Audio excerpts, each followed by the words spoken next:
A very good afternoon to each and everyone present here. Thank you so much for joining this webinar. So I'd like to welcome everyone, and at the beginning I'd like to introduce about our university, that is Pimpri Chinchwad Education Trust, Pimpri Chinchwad University. So Pimpri Chinchwad University is situated in Pune and is a dynamic and forward-thinking university committed to delivering high-quality education and fostering innovation. Located in the thriving city of Pimpri Chinchwad, Pune and its belt, it is an IT hub as well as a place which provides strategically positioned within an industrial belt, and it provides hubs, automobile industries as well as management sectors.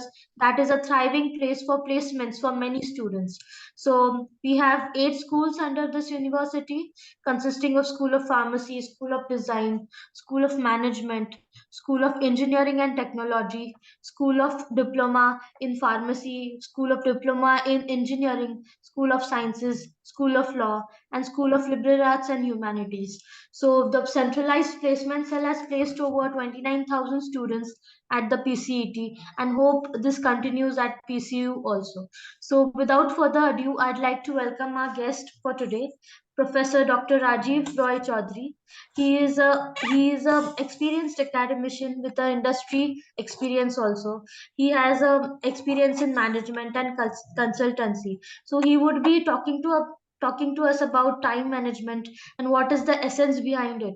So he is the best person who can explain us about these things and how we can manage our time during the times when we have to look at many tasks concurrently. So over to you, sir. And with a huge applause, we would like to welcome you, sir. Thank you. Yeah, thanks a lot, Sharon, for the very warm welcome and introduction.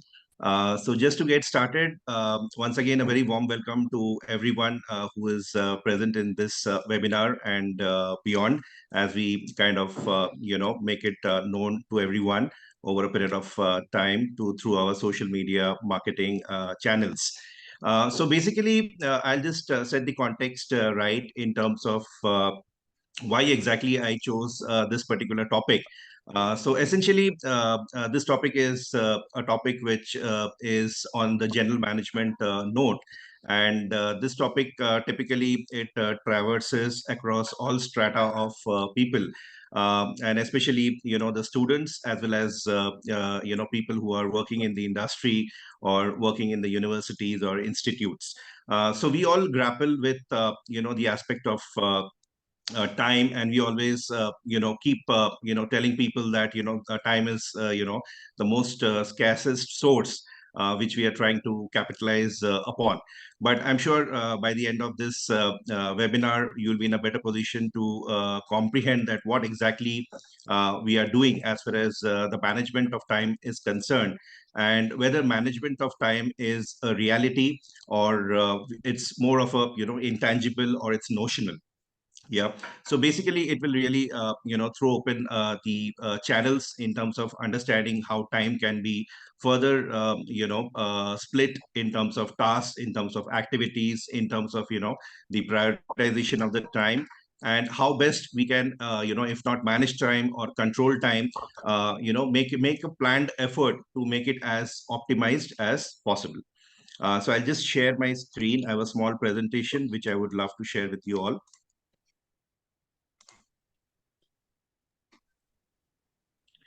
All right. So I believe if everyone is able to see my screen, Sharon, if you can just let me know if the screen is visible. Yes, sir. All right, perfect.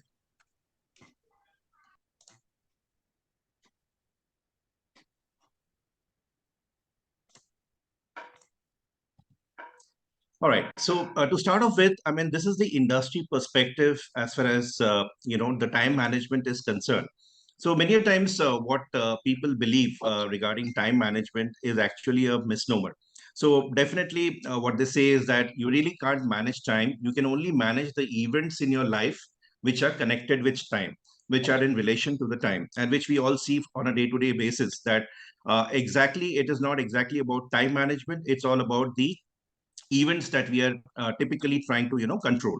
So if we have better hold on the events that come to us, whether it be in terms of day-to-day tasks, or whether it be in terms of the future events that we are planning or we are trying to predict, then we would be in a better position to optimize the time that come to us. Then, much like money, time is both valuable and limited. So what we are trying to say here, it must be definitely protected, used wisely, and at the same time, you need to budget. Now, from a consultant's point of view, you will always find that time is money, because every consulting hour is typically billed to the client, and it could vary depending on the consultant's role or depending on the organization, which could be x amount of dollars per hour. Yeah. So in that context, everyone would say that time is actually money. But definitely time is money, but more than time being money, it's actually a philosophy. So if you can handle this particular philosophy or this particular emotion well, then definitely what is going to happen is everything else will gradually follow suit. Yeah. Then what about good time management? Basically means it simply means deciding what you want to get out of life and efficiently pursuing these goals. So when we say this, what we are saying is time management does not mean that you have to be busy all the time. Now, many times what we find is that people always, under the garb of time management, they believe that they have to be always busy all the time. So if they are busy all the time, that actually means that they are using their time more efficiently and more effectively. Yeah. But actually, it's more efficiency rather than effectiveness of their time. So basically, when we talk about effective time management, it essentially would mean doing the right things rather than doing things right. So many a times we want to keep ourselves busy, and that's where we make a mistake, trying to be too efficient all the time. And that's where what happens is there is a catch and there is a slip between the cup and the lip. And this is what we are trying to say. So essentially, good time management brings with it increased relaxation, less stress, more satisfaction, and greater accomplishment. So many a times when people are always in that particular mode that they have to show that they are busy, then ultimately what happens is they get into that particular zone wherein they it takes a toll on their health, and obviously it comes at the cost of their physical or mental well-being. And that is where time management typically says that you need to be more effective as far as your time management techniques are concerned, rather than trying to be always too efficient or always trying to show that you are busy all the while. Then another important thing is know and use your prime time. So when we say prime time, now this is a very important word here. When you say prime time, this word typically comes from the soaps that we see, or the much touted soaps, or the much publicized soaps, or the movies that typically come on the prime time in our channels. So that is the time when maximum number of family members are assembled together in any particular home, and they're all together to watch that particular favorite soap of theirs. So that's where we are saying that suppose you believe that you are most effective in a particular time, right? Say post 9 o'clock in the night, or it could be even morning, say 5 a.m. or 6 a.m. Again, it could vary from person to person. So one needs to know that what is one's prime time, and typically they should use that time of the day when they are most alert, enthusiastic, and at the same time creative. Yeah. So especially this could vary from person to person, but this is something which many people forget, that they always believe that every moment is important for them and they have to be actively engaged every moment. But staying in that particular moment and capitalizing on that moment, which is their prime time, is something that they need to actually work upon. Yeah. Then if you don't know where you're going, any road will actually take you there. Now this is very true, because conversely, if you do know your destination, you can quickly determine which route is best for you. So here in time management, what we are trying to say is that if you can envisage, or if you can see the roadmap ahead, or if you can plan for that particular roadmap, and then accordingly break your tasks and work only on those particular tasks which are most critical, which are more priority tasks, which will really give you a bang for your buck, right? Especially it could be the mental buck, or it could be the physical buck, or it could be the even financial buck, right? So that will actually give you that kind of a leeway, or that kind of a leverage in order to be most proficient and most super efficient in your work. So this is the industry perspective.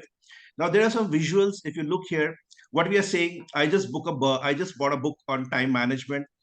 Problem is I can't seem to find the time to actually read it. Now this is the case with most of us. Whenever we feel that we are really in a position, or we want to actually read a particular book that we have been planning to read for a long while, but we actually falter in that, to the extent that we have the time to buy the book, but we don't have the time to actually read through that particular book, or read through the the content of that particular book, no matter how small it is also. And that is where we need to actually understand whether we need to time it, or we need not time it. Then of course we are also saying that one needs to also make the time your partner rather than making your opponent. So what is happening is, many a times in the rat race, be it in the competitive student world, or be it in the competitive organizational world, or in the university world, what happens, we are always in a race to finish off things as quickly as possible and check it off our calendar. So rather than doing that, we should actually make time our partner rather than an opponent. So what we're trying to say here is, we need to only look into those particular aspects of our work which are giving us the most satisfaction, which are giving us the maximum mileage and the happiness, and where we can be most productive, at the same time we can be the most creative, is something which we need to look into. Yeah. And also, like we say that there's a magic in that two-letter word no. Now many times what happens is, in the actual context, we find that people are not in a position to say no. Most of the time, whatever work comes to us, we always have a penchant for saying yes, because we believe that the moment we say no, it might hurt the other person, or we might put ourselves in a difficult position going forward. But the strategic aspect of time management is, if you really believe that that task is not up to your skill set, or that particular task will really not give you that kind of a mental happiness, at the same time it is not of strategic importance to the organizational goals, you can always say no, and then of course justify that why you are saying no to that particular task. Given the chance, you can. Yeah. So that kind of an understanding needs to be brought into the aspect of time management. So that's why we say to time or not to time. Moving on, let's try and understand regarding the importance of time management, right? So typically, why we are doing what we are doing, and what is the actual significance or the importance of time management. Now, the first and the foremost thing, what we are trying to say is, obviously, it helps us in giving the maximum utilization of our resources. So, of course, the resources could vary from person to person, organization to organization. It could vary from university to university. But some of the underlying resources that we all have at our disposal is nothing but, it could be cash, it could be equipment, it could be labor, right? Which are all crucial for us to utilize over a given period of time. So we should use that to the maximum advantage. That is number one. Number two is, we are looking at doing things more efficiently. Of course, there's always a toss up between efficiency and effectiveness, and we all know that. But again, as per the literal definition goes, efficiency is all about doing things right, and which actually impacts the productivity of the individual. And effectiveness is about doing the right things. And this was a very critical subject of debate during the COVID times also, when many people were working out of home in organizations. Organizations were using that remote working, for the first time in the history of their inception.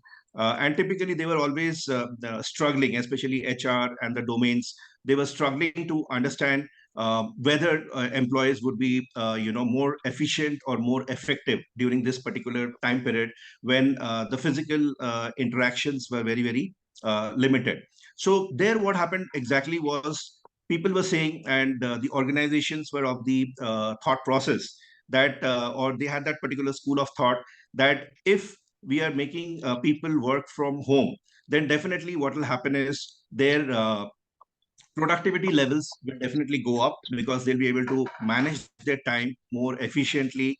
They'll be able to take the breaks whenever they wanted to take the breaks. They'll be physically and mentally, they'll be very happy, right? At the same time, they'll be very closer to their family, as such, and at the same time they can focus more on their work. So in the process, they knew that the productivity of the employees was always going to be very high. But the issue that came to the fore in most of the organizations was typically, especially organizations which were more on the consulting side of things, or even for that matter, manufacturing, they had that issue with regards to the effectiveness of the work that was, allocated to the employees during this remote work phase.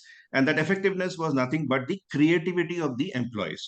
So what they felt and what really impacted the most during the COVID times was the creativity of the employees, right? And the creativity typically can only be seen when employees are touch basing with each other, not remotely, but more physically.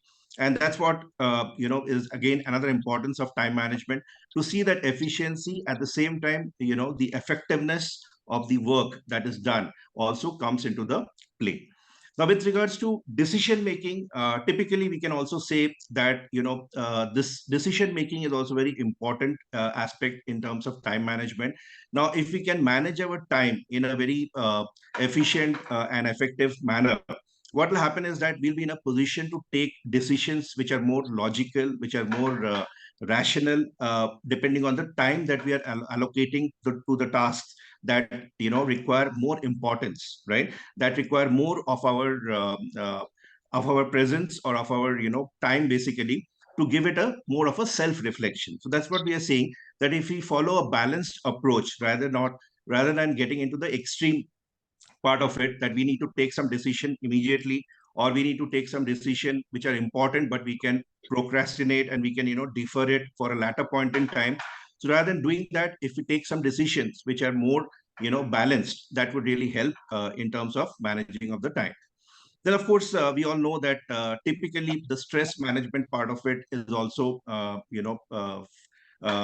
really impacted from the point of view that time management definitely will give you lesser stress, right? It influences attitudes and any kind of a job related stress. So if you're prioritizing your tasks, if you're balancing your tasks, right, you're delegating your tasks from time to time, what will happen is that you'll be most creative, at the same time you'll be most productive from the point of view of the output of the work. So that's where again the importance comes. So there'll be a lot of stress alleviation from the employee point of view. And it's very important to also harp on the stress alleviation part, because in today's world, and especially we can talk about any organization, or even in the IT industry today, what they are finding that India is again becoming a stress capital, for that matter. And even people in their early 20s and 30s, right, they are actually having a lot of these symptoms, wherein they are not in a position to balance the time and their work. And there's always a work life balance which is kind of impacted. And because of this work life imbalance, it affects their work, and at the same time it affects their mental and physical health. And what also happens is that there's a lot of downtime from the point of view of the employees. And that's what we need to look into, and what HR typically looks into from the management, from the organizational point of view, is that employees need to be always lifelong. They should be happy, and at the same time they should be very engaged in the work that they are doing. So they should enjoy their work thoroughly and fully, so that the maximum creativity and of course the productivity comes out of their work. Yeah. Now, in terms of discipline, of course, time management is very important, because, again, if you see from the military point of view, right, we all have heard about discipline from the military point of view, right? Even strategy is a word that's been derived from the military point of view. Similarly, discipline, the strategy for discipline is nothing but we need to appropriate time for appropriate activities, typically, which would result in absolute self control. And that is what discipline all about, right? So, unless and until we really know how to optimize our time or balance our time, right? And at the same time, look at time not from the point of view of business or busyness, so as to say, but more from the point of view of discipline, disciplining ourselves, right? In order to get the maximum productivity and creativity out in the work that we are doing, it really takes a backseat as far as time management is concerned, if discipline is not followed. Then learning of new opportunities. Now, the thing is that, I mean, the moment you are in a position to manage your time more efficiently, more effectively, um, it so happens that you have more time for yourself in order to upgrade yourself or upskill yourself, right? Or in other words, to also unlearn or maybe relearn, right? From time to time, what we have always heard that, learning is always a lifelong journey. So whenever we are saying that learning is a lifelong journey, and especially for students, it's the starting of the learning process, right? At the same time, depending on what streams they are associated with, whether it be management, whether it be business studies, they have to always culture this particular art in terms of seeing that they're in a position to do maximum number of certifications. They're in a position to learn new things, which are like, new technology trends, which will impact their future of work. Yeah. So that's why, if you are in a position to balance the time, if you're in a position to manage your time more rationally, you will always be in a position to learn new opportunities by yourself, and you can devote time for those new opportunities, which would act as a further feather in your cap. It'll be a crown for you for the future. Yeah. And that's where the importance of time management again takes precedence. Yeah. Then in terms of obviating distraction, of course, so what we are trying to say here is that many a times we should concentrate on doing what is right while avoiding doing what is wrong. So it's not that that mistakes don't happen, or to err is not human. We all know that of those famous or favorite adage that we have been always kind of following over a period of time. But what we are trying to say here, that if you can manage your time, like in a lot of organizations, it so happens that there are some times, wherein, of course, you have time to discuss on a lot of subjects which could be beyond the subject that you are actually coming in for in the organization. So those kind of mongering activities can create a lot of distraction, and it can erode the focus that the employee has towards the work. So given the chance, one should always ensure that typically one should avoid those kind of distractions at work. And typically, again, it's not to generalize, but again, there is a common saying, and especially in the Western world, that in our developing countries, typically there is always a tendency to always gossip about a lot of things, right? And it so happens that whenever you get into that particular mode, one thing leads to another, right? And it's quite infectious, and at the same time it can erode the focus of the group or the individual or a select group of people. So given the chance, if one can obviate or negate those kind of distractions, or keep it at a bare minimum, then one will be always be able to repivot oneself towards the work that one is actually doing. And that's very essential, because this helps to build more creativity into your work, right? And at the same time keeps you optimally productive. Yeah. So this is a very important part of time management. Now, in terms of enjoying your life, now this is also very critical, because many a times people forget in their day-to-day chores, and in their day-to-day work related activities. They always are so obsessed with work that there are times when we all know that people may have OCD syndromes, even to the extent which can lead to them being so much workaholics, that they are not in a position to devote time for other activities which are like closer to their heart, or devote time for their families, especially in the organization context, right? So that's where you need to repivot, and you need to ensure that enjoying one's life is also very, very critical, despite all the work obligations, right? And also to pick up some favorite pastimes of oneself. Like if you have any particular hobby or any, extracurricular activities that you have been kind of, cherishing, or you have been good at some point in time or the other. So you can always repivot and try and use that as a tool in order to, keep yourself engaged as a secondary kind of a, source, in order to boost your motivation levels. At the same time, get the maximum content out of that particular side hustle, so as to say, the side hustle that you are into. And many a times, organizations in today's context, I mean, in the 21st century, most of the bigger organizations or the multinational organizations today are, and the HR who are very strong there, right? They are making it a point to ensure that people are in a position to repivot themselves and also pick up some side hustles, right? And that side hustle could be something which they can also use in the organization during the time of various activities that they do. It could be the cultural festivals, like we have seen during our PCET big cultural event that took place. It was the first of its kind. It was state of the art. And at the same time, people, especially the students, it was a students' activity out and out, along with, of course, all the support that was meted out from the faculty and the senior management. Yeah, but all in all, it was a runaway success. And that itself shows that, people have, especially the students, they have so much of side hustle and so much of talent, which is just waiting to be explored, right? Waiting to explore, to be explored and to explode. Yeah, and that's where we say that they should also enjoy life in these aspects. And the moment they enjoy life in these aspects, wherein they can cultivate and channelize their energies into these streams, you can also see that it will impact their work by and large, right? Because like I said before, if mentally, if you are fit, mentally if you are healthy, right, automatically it translates in terms of the work that you're doing, and it will definitely have a long term bearing in terms of the work that you're doing. So sometimes it can come from the individual, sometimes it can also be it can also be assisted or catalyzed by the HR team, typically. So that's what we need to look into from time to time.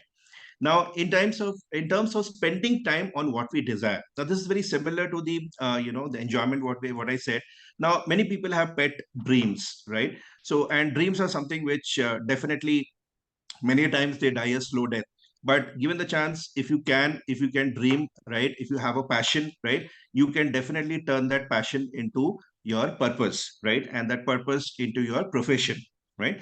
And that is what we have seen in the entrepreneurial journey, and what today the government of India is also kind of showing interest and telling all Indians to go hammer and tongs in terms of trying to convert your passion into a purpose, and that purpose into a reality by making it a profession of your own, right? So, and always that that mentality or that mindset of depending on organizations for giving you the whole and soul, right, in terms of your career thrust, should gradually over a period of time start seeing a depletion, because people should start having that entrepreneurial mindset. Students should develop that right from the college days itself, right? And even that becomes a side hustle. So if you can make that a side hustle for yourself in turning your products or your thoughts into things, so as to say, then what will happen is, right from the college level, you'll be into multiple startups, and by the time, or multiple serial, like a serial entrepreneur, and by the time you're out of your college, you'll be able to know that what is your actual purpose, right, of your life, in terms of the actual thing that you want to be attached to for a longer period of time. And that itself will become something that you will be attracted towards, right? And you will start putting your entire soul and energy into that particular activity, and over time you will definitely see it blossoming and blooming. Yeah. And that is what is the importance of time management again. So if you have been able to factor in time management right from the beginning in your career, right from the student life, right, you will see that gradually taking form and shape, and the impact will be felt once you have reached the corporate, or you are in the middle stages in your corporate life.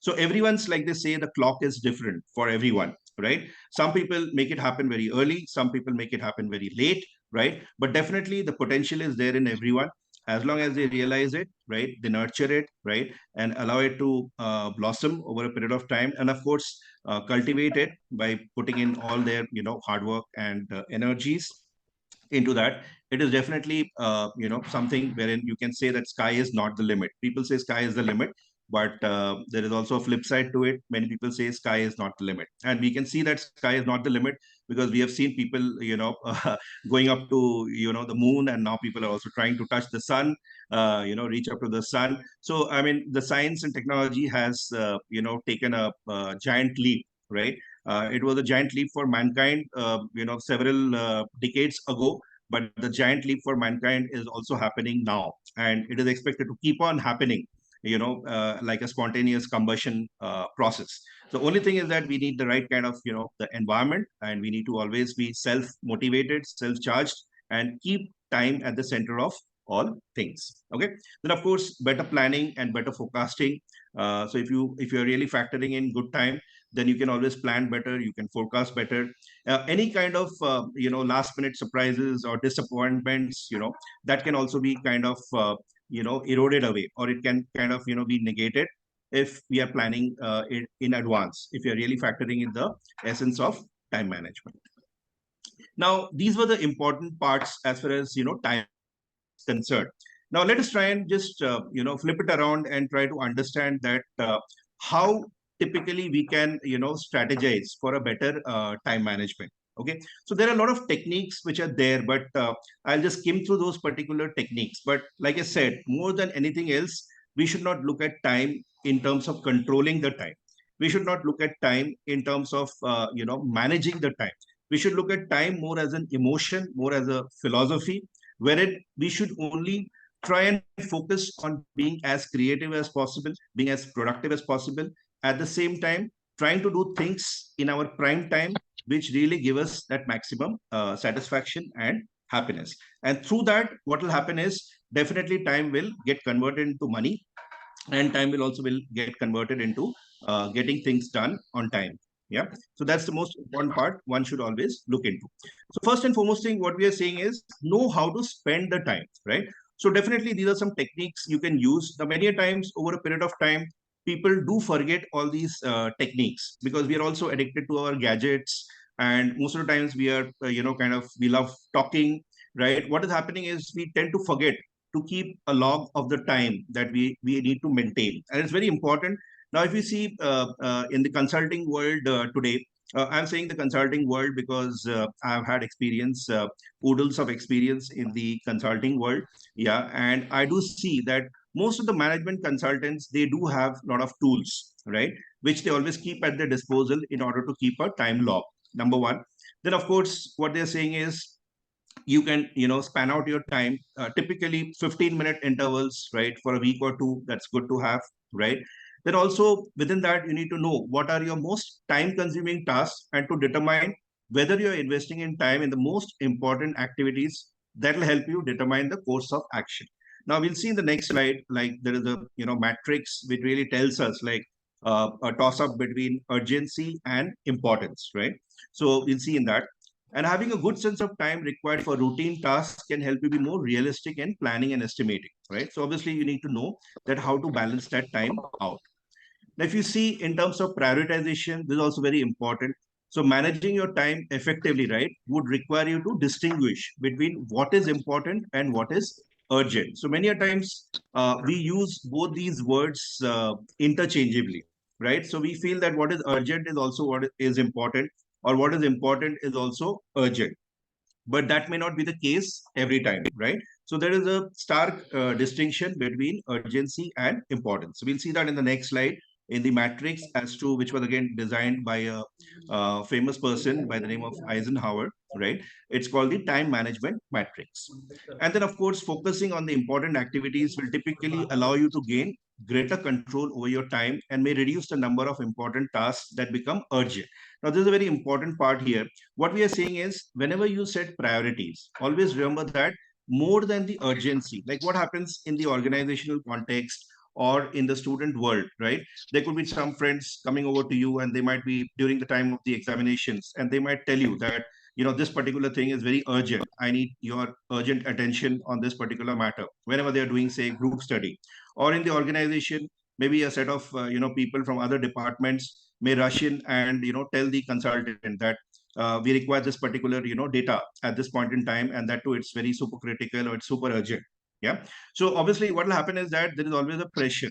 on you to kind of develop that particular data or work on that data and share that particular data in quick time, right? But what we are saying in terms of effective time management is do not respond to that particular data. So that is called reactive prioritization, right? So whenever you are responding in an urgent situation, you are actually doing the prioritization, but that is a reactive prioritization, right? What we need to do is a responsive prioritization. So whatever comes to us may not be important. So that is the call that one needs to take, that whenever one is hearing from the from their fellow colleagues or from their superiors or from the clients or any stakeholder who are all converging on you, you need to take a call as to what is important in that given situation. Yeah. And then creating a to-do list, this I'm sure many of you already know. So again, over a period of time, what happens, many people don't have this to-do list, right? Because they have a lot of mails that they can keep on scanning from time to time, or in the organizational context, or they have certain things which are coming to them from different sources. But what is actually to do is the list that is the most important, right? And that needs to be prioritized and that needs to be ranked. So the ranking is also very important from this for this particular to-do list. Moving on, this is the time management matrix I was speaking to you about. Now, this is something which is like a Bible or a gospel, you can say. And like we see here, you can see a 2 by 2 matrix, right? And the most important thing that needs to be done is the urgent and the important tasks.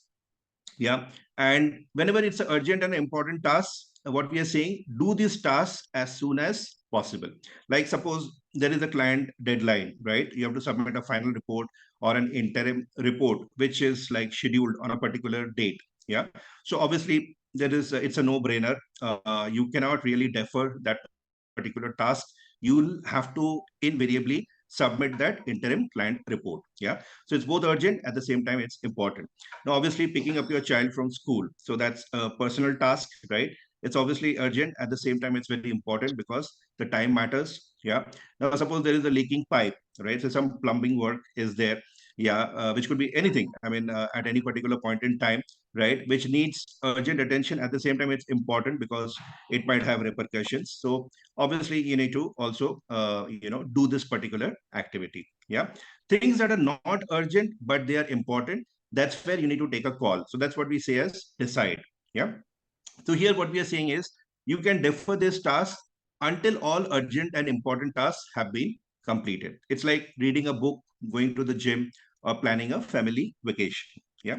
Then of course there are tasks like which are urgent but not so important. So this is a very important part. Like typically we see in organizations this happening, and especially when you see leaders typically have to delegate, right? So when you talk about managers, right, definitely they can do some work themselves, but at a leadership level where you have very senior people who are actually entrusted with maximum number of tasks, right?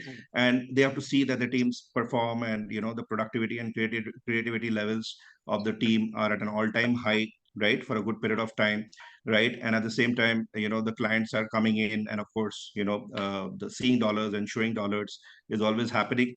So they need to always ensure that the people who are there in the team, right, they have to be delegated those particular tasks. And of course, horses for courses kind of a methodology can be adopted. Like typically in this case, we can see that if children have to be helped, right, at the personal level with their homework, that needs to be done, right? Or you can ask your team member for a future project update. Or at times, obviously, you need to double up. Maybe you'll need to learn a bit of cooking, which I'm sure many of us started learning during the time of COVID, right? So that is something which you can always take it up, and you become adept at that over a period of time. And then, of course, there's tasks which are not urgent or not important, right? So the word here is you need to delete these particular tasks, right? Because they are nothing but they are called as or classified as time wasters, right? So given the chance, if you can, you need to flush out these time wasters, like responding to social media comments. Like many times people are so addicted to their, obviously social media channels, because again, it's quite infectious. It's all about posting pictures. It's all about making comments, right? And to the level that people even post comments with regards to what they're doing at every minute by minute level or hour by hour level, right? So maybe at the student level, these kind of addictions and these kind of areas, definitely one needs to curtail and maybe park it for the weekend as a weekend activity, and also allocate some short burst of time for this particular activity rather than getting too carried away with regards to Facebooks or Instagrams or any kind of social media channels where you are not adding any value, right? You're only posting some comments. Then of course online shopping could be there, or you want to watch some favorite TV show, right? That also you can delete. Given the chance, you are engaged with a lot of other work, right, which needs to be done, which needs to be delegated, or which needs to be decided upon. Yeah. So this is very important matrix which people can use to their good advantage whenever they are thinking of time management. Now, of course, this slide I'll just walk you through quickly, because here what we are saying is there are a lot of time management tools which are there. Now, there's one very important tool here which is called the Kanban boards, right? It's a Japanese word, Kanban, which means continuous improvement. Now, this is also like a to-do list, but here, apart from the to-do, it is actually having two more items, like typically what's done, what is ongoing, and what is to be done. So it's a three-column matrix which tells you that what's already done, what's ongoing, which is happening right now, and what needs to be done on priority. Yeah. So Kanban boards are typically used by a lot of industry people, typically in order to manage their time more effectively. And of course, there are a lot of other in the IT world. There is also Jira. There's something called project management software called Jira.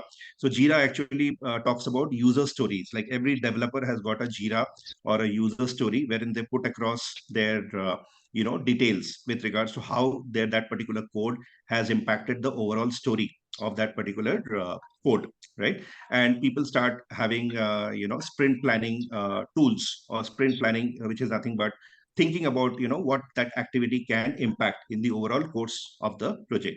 So it's like taking the parts and making a whole out of those particular parts, right?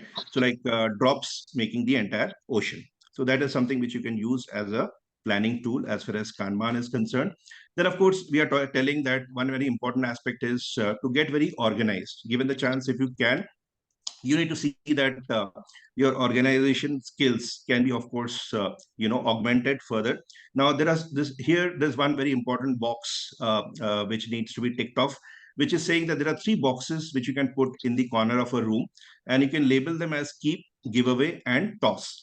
So when you say keep, giveaway, and toss, this itself is kind of self-explanatory. So what we are saying is, if there is items which are there which you need to keep, you need to just look into that. If there are items which you need to discard, it should be in a toss box. And if there is giveaway, it could include items which you need to sell or you plan to donate. So that what would happen is, any kind of inventory that is lying idle or that is remaining wasted or of no use, right? So you can either give it away or you can discard it, right? But the things that are really required, you should keep it over a period of time. So this applies again from the time management perspective to the tasks that are there in your hand, which are the to-do tasks as well as the ongoing tasks. So you'll only have control over the ongoing tasks and the to-do tasks. What's already done and dusted, that you can always, delete typically. Yeah. Now, of course, scheduling is also very important activity. So basically, when we are saying scheduling, it's like planning in advance. So it could be in terms of meetings, or it could be in terms of drafting emails, right?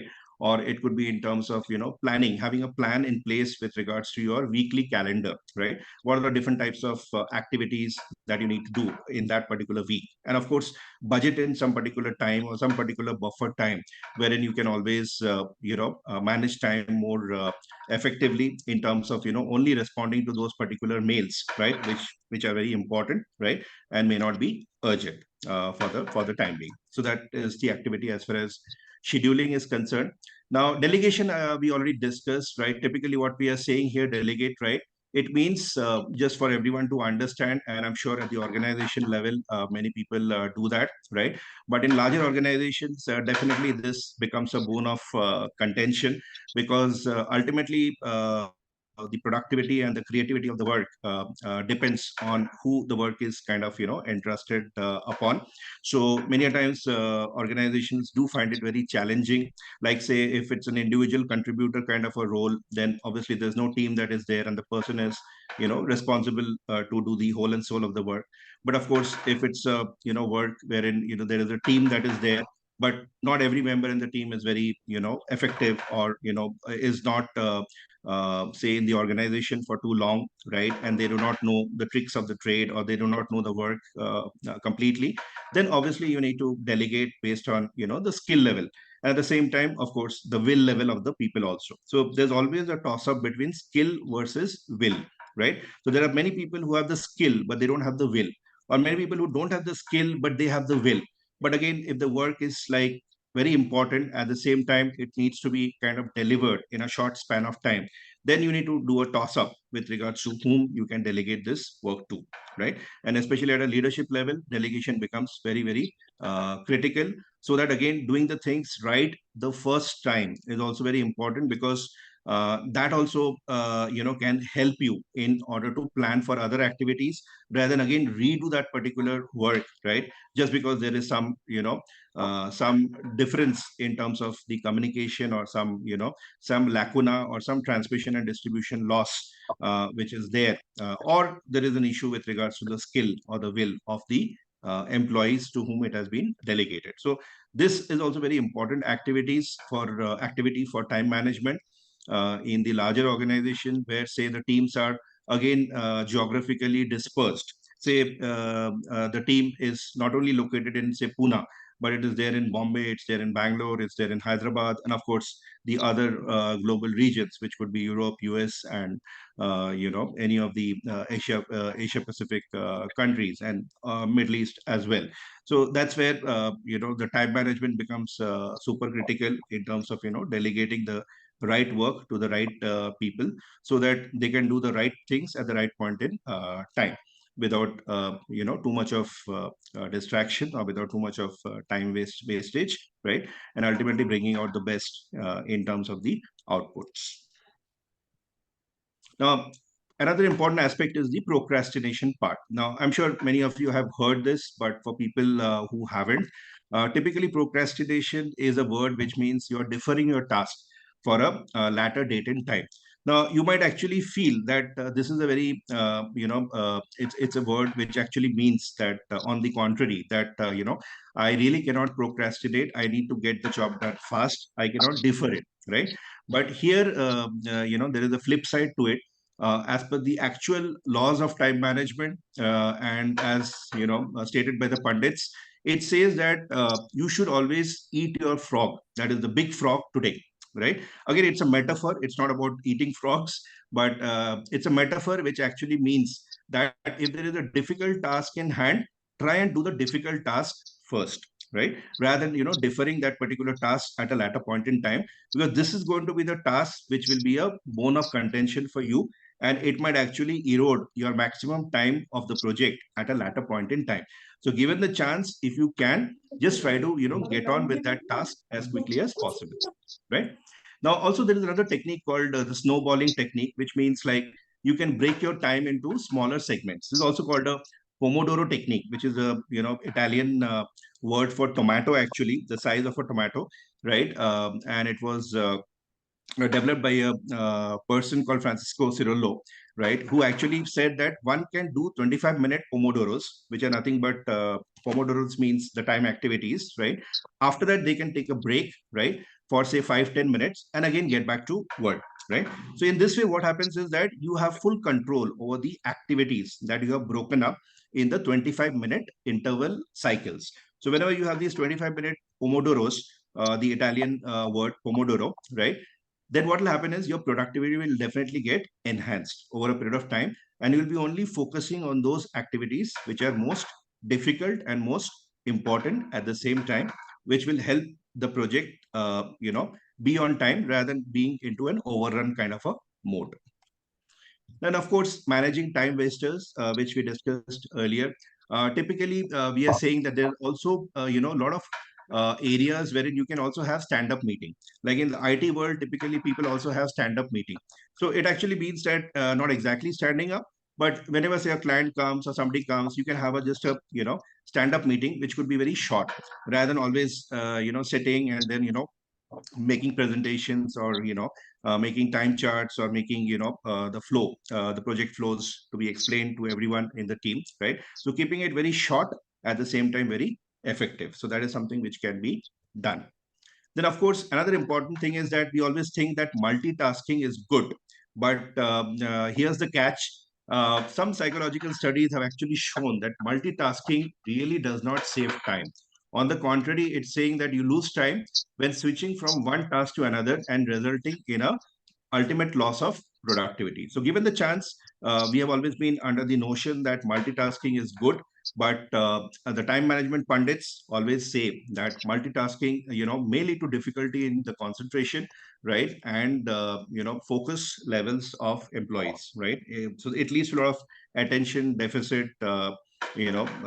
Deficits in individuals, if not attention deficit disorders, right? Definitely, it can create a kind of weakening in terms of the attention span of students, as well as corporate employees or people who are employed. Yeah. So one can maybe at a time do one or two tasks, but not try and do too many tasks, right? So it also is something like addictive and infectious, and sometimes people also get attracted towards it because they feel that they can show to the world that they are too busy, right? So it shows more than the business, it shows your busyness, right? So rather than showing your busyness, one should really focus on the business at hand, right? And try to avoid multitasking as much as possible, right? As per the time management standards. And of course, we are saying that you need to be digitally, you need to be strong. The digital well-being is very important. So you need to monitor your screen time, which is nothing but digital well-being. And a study by Google typically has really shown that 4 out of 5 people, right, who took steps to improve their digital well-being, right, and in the process the overall well-being, they were impacted in terms of the output of their work, right. So that's why it's very important to keep that firm checks and balance between how much digital time you are spending, how much time you are there on the internet, how much time you are really productively using for seeing valuable stuff on the internet, rather than just flipping over social media sites, and wasting your time in terms of some arbitrary comments here and there, right. And that's why staying healthy on a digital note is very, very essential to effective time management. Now, in terms of some time management behaviors, we can always do there's a checklist which I've made here, which you can just see. The column 2 and the column 3 typically show that how often you are doing these activities and how important they are.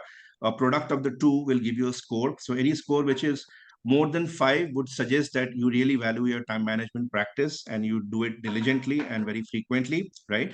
And that is the expectation out of any wannabe time management experts, in order to make your time, in order to really make your time work for you rather than you work for your time. Yeah. And so there are a lot of activities, like you can have the to-do list, you can have daily planners, you can have delegation of responsibilities, then of course completion of important tasks, then daily energy levels, whether you're keeping track of that, right, using say your Fitbits on time, then rewarding yourself for making the realistic objectives met, right, then whether you take good care of yourself, right, that is there or not, and at the end of most days, whether you look back into your to-do list and find that you have accomplished some of the most important tasks which you have really wrecked. All right. So this activity can be done by all of you, which is nothing but a time management behavioral attributes, right? And you can self-score yourself. And if you really score yourself more than 5 in, say, 80% of these activities, which is the Pareto's principle, that that 20% of the tasks are really giving you 80% of your time. So 20% of the tasks you need to segregate and see that whether they are giving you 80% bang for your time. And if they really give you a bang for your time, that would mean that you have done the right task at the right time, right? And you have really come out, trumps or successful on it. That's all from my side today in terms of time management. And like I said, do not look at time management from the management point of view. Look at it more from the emotion, because time management is more like an emotion. It's a philosophy, right? And the moment you set your priorities straight and you do the right things at the right time, you focus on the important tasks from time to time, right? And also keep that your passion alive, and at the same time make that a purpose and convert that into your profession over a period of time, keeping a firm balance between entrepreneurial mindset and organizational mindset, right? And making the best use of your time.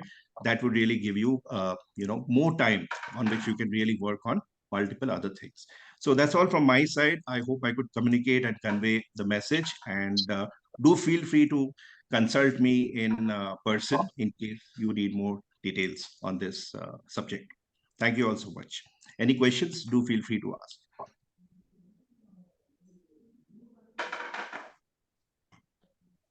Professor Rajeev Roychaudhari beautifully explained. Can you hear me?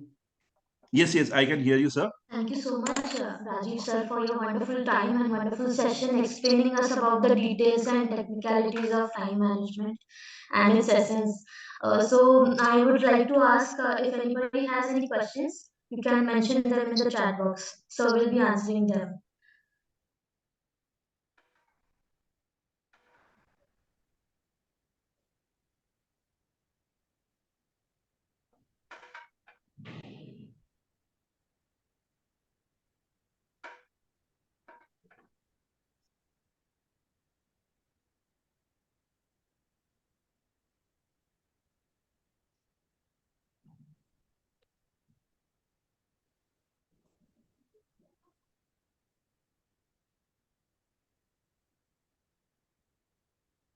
Any questions, feel free to converse over chat. I think we have a very stipulated time frame. Otherwise,